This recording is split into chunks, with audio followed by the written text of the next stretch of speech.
What's up, YouTube? Capital G here. Got a couple of sick duels for you guys to check out, including one that showcases an actual legitimate use for Infinitrack. Yep, Infinitrack, not completely useless as an archetype. We got some good uses when you combine it with some other obscure machine archetypes. That would be SHS, Super Heavy Samurai, and there's also some other ones in here like you've got gadgets. Well, not really gadgets, but like gold and silver gadgets and despots. And the good thing about Infinitracks is you can kind of summon monsters from other archetypes, and then you can have those monsters facilitate the plays of the Infinitracks, because like the Infinitrack monsters, some of them require you to tribute monsters that are on the field that are Earth Machine, which you know, obviously the entire SHS archetype is, and like despots are as well. So you guys will see my buddy here, my buddy Akinacism, and this awesome play that he created, a moderator on my stream, and he's always trying to, you know, he's always trying to come up with some spicy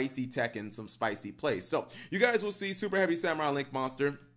Scarecrow summoned very early. You're going to get your Snowpiercer search effect. That's almost always going to get your Super Heavy Samurai scales. If you open with scales and you open with Snowpiercer, then I guess you can go for something different, but that's generally like the common play. You're going to actually pull back your copy of Soulpiercer, and then you're going to be able to go for like a Cleave Genius. Soulpiercer, not a hard once per turn on its search effect, which is actually like one of the best things about the card. That's why the Super Heavy Samurai plays are like actually pretty good, and they're kind of legitimate. So anyways, he gets another search.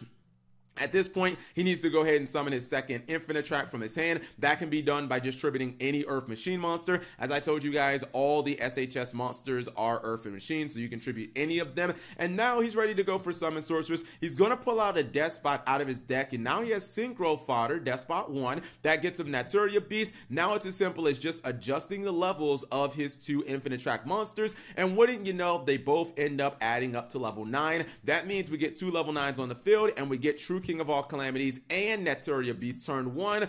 That's pretty damn legitimate. Usually the things that counter you know, True King of all calamities are decks that are like super spell and trap based, like Sky Strikers. But if you have Naturia Beast on the field, what exactly are you doing outside of opening up with Evenly Match? I mean, maybe a deck like Cyber Dragon that can contact fuse and that also runs evenly match would be able to out this, but most decks are not going to be able to out this. Yeah, you win neg 1, but again, I like to think of the quality of the monsters. Fluffle player doesn't even bother trying to summon. He's like, I know I'm out of this cap. I'm just gonna set.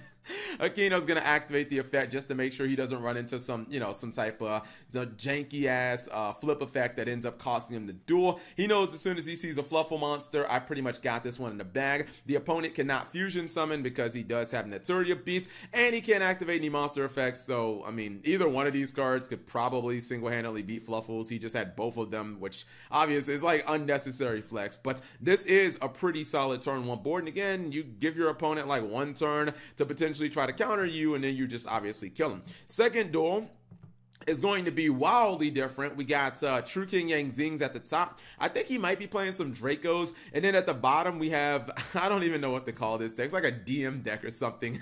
He's playing Divine Serpent Gas. Shout outs to Waking the Dragon. I love Waking the Dragons. That's like one of my favorite. That actually might be, real talk, my favorite arc from the Yu-Gi-Oh! DM.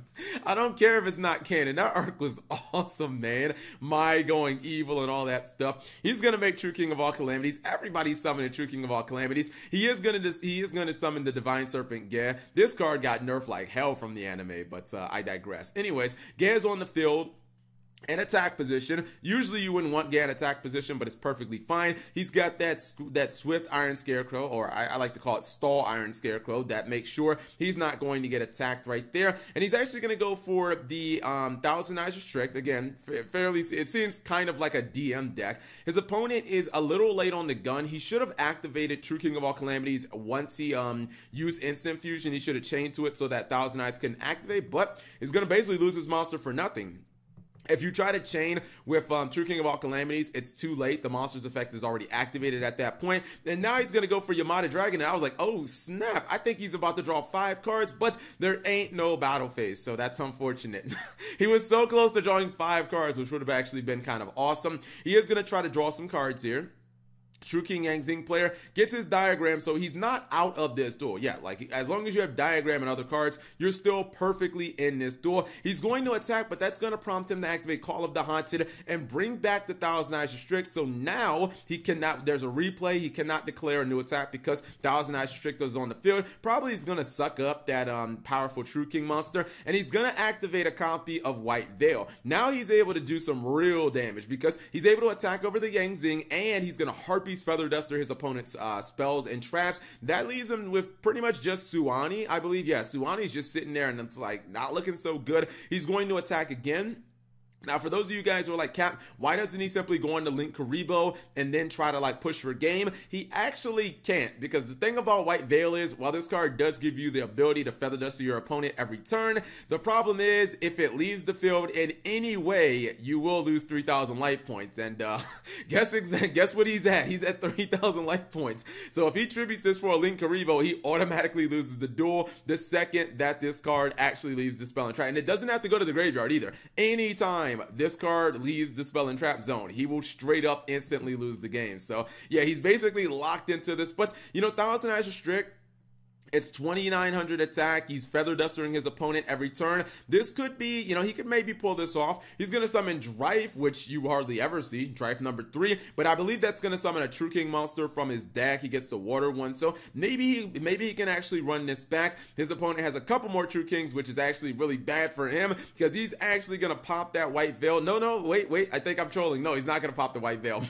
I thought he was going to pop the White Veil with an effect, but no, I don't think that that's actually going to happen. He's going to go into True King of All Calamities. I don't understand this play because the problem with summoning True King of All Calamities here is, what exactly does it do? Like, it can, I mean, I guess it can stop Thousand Eyes Restrict from attacking. So both monsters, I guess, are stopping each other from attacking. But other than that, like, you can't attack. So I don't really understand how exactly he's doing anything here.